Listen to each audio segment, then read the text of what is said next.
Hi friends, Evan here. We're talking about some decades this week, and I'm going to be talking about the 1950s, and in particular some recipes that came during that time that seem a bit weird or unusual, and why those recipes existed.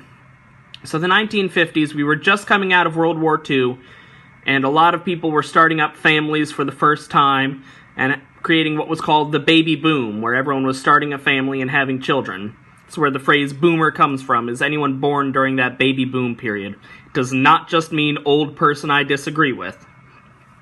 So we've got new families, and they're trying to create recipes of their own, and they have a few tools that didn't exist before.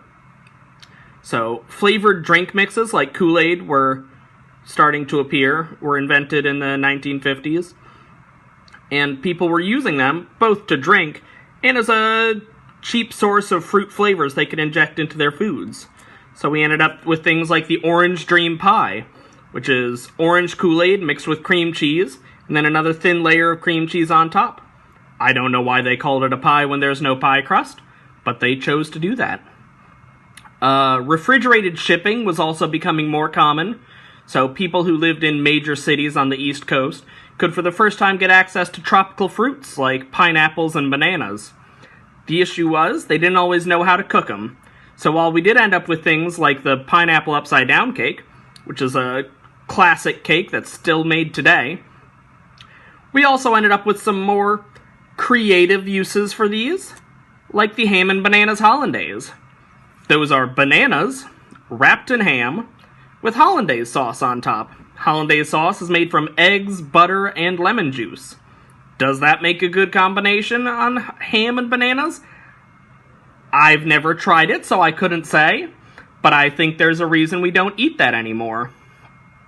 As refrigeration was becoming more popular in shipping and making new foods available, it was also becoming more popular in people's homes. But it was still expensive to have a refrigerator in your house. So if you could cook a dish that proved you had a refrigerator, well, that let all of your neighbors know, look how rich I am. And the one dish that almost always needed a refrigerator to be made was Jell-O. So people were starting to go crazy for Jell-O recipes. They had these elaborate Jell-O molds to make it in interesting shapes. But they didn't just go with fruit flavors of Jell-O. They just sometimes made what they called Jell-O salads, like the famous Perfection salad, which is a pretty simple salad: cabbage, celery, and carrots, suspended in lemon or lime Jell-O. I've never had a salad in Jell-O. I think once you're eating Jell-O, it's no longer a salad.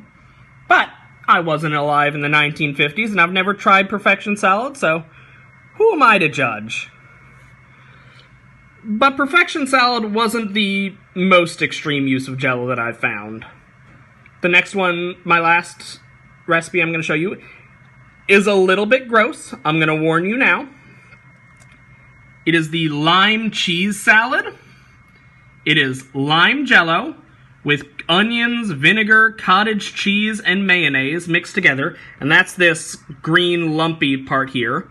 More lime Jell-O, some actual salad around the base, and then some seafood in the middle. There's about 3 different flavor combinations going on in there.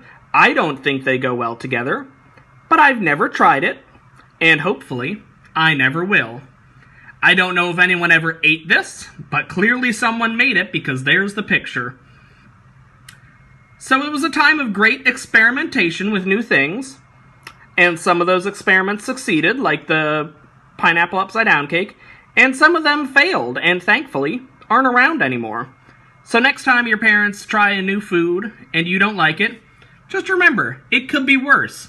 It could be floating in Jell-O.